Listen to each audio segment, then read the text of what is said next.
ଆମେ ପିଲାମାନେ କଣ କରିବା ନା ଗୋଟେ ଶବ୍ଦ ପୂର୍ବରୁ ଅ ଲଗାଇ କିପରି ଆମେ ବିଭିନ୍ନ ବିପରୀତ ଶବ୍ଦ ଗଠନ କରିଛୁ ହେଲା। ପ୍ରଥମେ ଗୋଟେ ଦେଇଛି ଦେଖ, ମୁଁ କରିଦଉଛି ତା ପାଇଁ ଗୋଟେ ତମେ ସବୁ କହିବ। ଦେଇଛି ଦେଖ ସମର୍ଥ, ତା ପୂର୍ବରୁ ଆମେ କଣ କରିବା ନା ଅ ଲଗେଇଦବା, ହେଇଗଲା କଣ ଅସମର୍ଥ। ସମର୍ଥର ବିପରୀତ ହେଲା କଣ ଅସମର୍ଥ, ବୁଝିଲେ ଲାଗେ। ତାପରେ ଆଉ ଯୋଉ ଏଇଗୁଡାକ ସବୁ ରହିଲା ତମ ମାନେ ସବୁ କରିବ, ବୁଝିଲେ ଲାଗେ। ହଉ ଏବେ ଆସ, ଏବେ ବାଟ ଅଛି ତାପରେ କଣ ହବ ଲେଖ। ହଁ ତାପରେ ସମାନ କଣ ହବ, ହଁ ଲେଖ ଅସମାନ। ତାପରେ କଣ ଅଛି ବିଚାର, କଣ ହବ ଲେଖ ଅବିଚାର।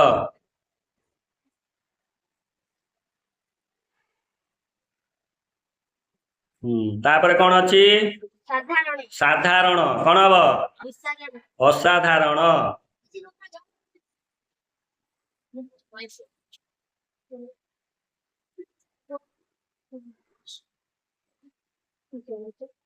ଲାଗିଲ। ତାପରେ ନ୍ୟାୟ ଅଛି, କଣ ହବ ଅନ୍ୟାୟ, ଲେଖ ଅନ୍ୟାୟ। ହଁ ଭେରି ଗୁଡ। ତାପରେ ହଁ କଣ ହବ ଅସାମାନ୍ୟ, ଲେଖ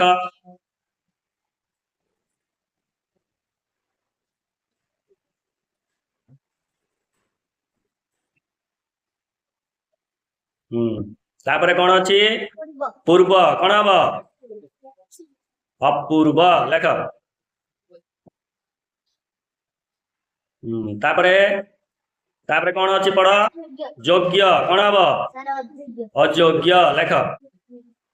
ତାପରେ ତାପରେ କଣ ଅଛି ରେ ଯୁଗ୍ମ, କଣ ହବ ଅଯୁଗ୍ମ, ଲେଖ ବଡ ପାଟିର କୁହ।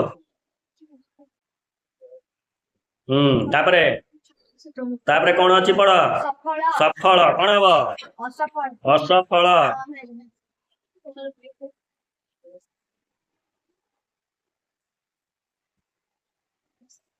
ତାପରେ ସହଯୋଗ, କଣ ହବ ଅସହଯୋଗ, ଲେଖ।